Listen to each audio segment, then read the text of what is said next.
O porta-voz da ONU para Direitos Humanos afirmou nesta terça-feira que a operação para a captura de Nicolás Maduro violou um princípio fundamental do direito internacional, de que nenhum Estado deve ameaçar ou usar força contra outros países. O presidente dos Estados Unidos, Donald Trump, disse não estar em guerra e descartou eleições na Venezuela pelos próximos 30 dias. O correspondente Vandrei Pereira tem as informações para a gente. Vamos ver.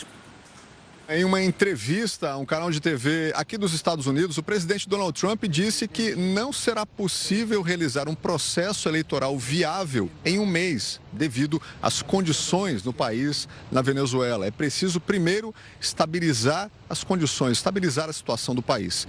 Ele disse o seguinte, que um grupo de autoridades americanas vai supervisionar o governo nesse momento. Entre os representantes desse grupo estão os primeiros nomes do escalão do governo, como o vice-presidente americano J.D. Vance, o secretário de guerra Pete Hegseth, o secretário de Estado Marco Rubio e também o chefe de gabinete da Casa Branca Stephen Miller. No entanto, segundo Trump, ele terá a palavra final sobre todas as decisões. E o presidente americano também rejeitou a ideia de que os Estados Unidos estariam em guerra contra a Venezuela, dizendo que a operação que ocorreu por lá é contra o tráfico de drogas. E Trump completou que Delcy Rodrigues, que assumiu o governo na Venezuela interinamente depois da captura de Nicolás Maduro, vem cooperando com o governo americano. Vamos falar sobre este assunto agora com Alexandre Pires, professor de Relações Internacionais e Economia do IBMEC São Paulo. Olá, professor, seja muito bem-vindo aqui ao Hora News. Que honra recebê-lo nesta tarde.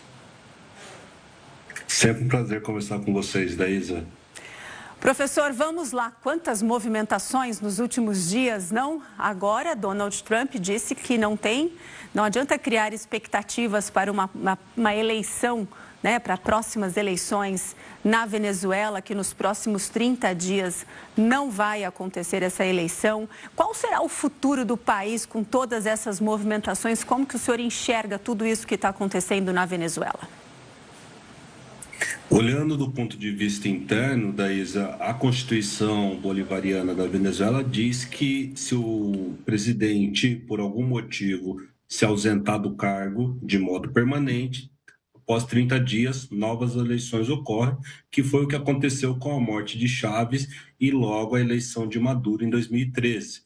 Mas a posse da Delcy Rodrigues, que é a vice-presidente eleita, ocorreu com uma salvaguarda, dizendo que Maduro estava ausente temporariamente. Então, do ponto de vista interno, a elite política bolivariana e venezuelana ali não quer disparar uma eleição também. E, claro, do ponto de vista do Trump, né, uma eleição agora ocorreria numa situação em que a busca ali de um retorno econômico mais rápido dessa operação, com a reativação da economia petrolífera, tudo ficaria adiado em razão ali de um calendário eleitoral sem a presença da oposição, com mais de 7 milhões de venezuelanos fora do país. Então, ninguém, nem os Estados Unidos e nem a elite bolivariana querem essa eleição agora.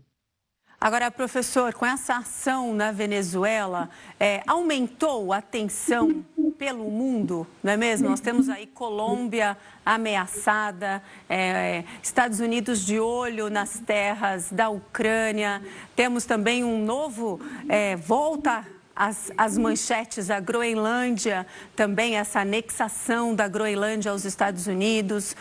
Hoje, países europeus subiram o tom em relação à Groenlândia. Quais são as avaliações que o senhor faz sobre essa ação na Venezuela e esses reflexos em outros países pelo mundo? Nós temos que lembrar que a medida que o governo Trump adotou é o que nós chamamos de unilateral, ou seja, sem consultar parceiros e aliados. E isso pode gerar o que nós chamamos em relações internacionais de efeito bola de bilhar, né? Uma bola bate na outra e isso vai fazendo com que os países adotem novas políticas externas. Mas como isso foi bastante circunscrito ao hemisfério ocidental, cortando ali, aparentemente, a influência russa e chinesa no país, e também do Irã e outros, Cuba, Nicarágua, que tinha uma presença forte ali na Venezuela, pode ficar algo sem muita reverberação. Mas, como você colocou bem, pode gerar um precedente para outros países. A Rússia pode manter uma posição mais firme com relação aos territórios anexados na Ucrânia, né? A China pode se sentir no direito a reivindicar uma aceleração ali de um processo de reintegração de Taiwan ao território chinês. E nós não sabemos ainda, mas nós temos que lembrar, né, que o governo Trump ainda tem mais 3 anos, todos estão fazendo esse cálculo, ou seja, ninguém quer ser colocado ali no alvo dos americanos, né? Ou seja, preferem talvez esperar os acontecimentos e ver se o Trump se limita aí a essa discussão do hemisfério ocidental, da Groenlândia à Patagônia. Agora, nós temos que lembrar que os Estados Unidos têm 2 grandes áreas que ele busca ser hegemônico e influenciar, e isso não é simples. Primeiro é o Oceano Atlântico e o outro é o Oceano Pacífico. E quando nós vamos para o Pacífico, encontramos ali interesses russos, chineses. Então, pode ser sim que nós vejamos algum tipo de repercussão mais séria do que se imagina. Vamos falar um pouquinho da Colômbia, professor Alexandre. Hoje mesmo a Colômbia já se posicionou dizendo, não é mesmo, que essas ameaças são injustas, de tráfico de drogas e tudo mais. Qual é a situação da Colômbia, que já falou que já está pronta, se for atacada, não é mesmo? Já está movimentando militarmente dentro do país. Como que é a situação da Colômbia agora diante dessas ameaças de Donald Trump? O governo atual do Gustavo Petro, que é o presidente eleito, encerra o mandato neste ano e ele não pode ser reconduzido para um segundo mandato, né? Então é o que a gente costuma chamar em política de um pato manco, né? Ou seja, o governo Trump provavelmente não vai fazer um desgaste ali para tentar minar um governo que está no fim. O que é muito provável e que eu e outros estão desenhando é uma ação muito forte dos Estados Unidos em um ano que eleições importantes acontecem, né? Acontecem eleições na Colômbia, o Peru logo também tem eleições, ou vai haver uma pressão muito forte sobre o México, que ainda não tem eleições, mas o governo vem sendo forçado a se alinhar aos Estados Unidos em razão da pressão econômica, e o Brasil, né, que também terá eleições.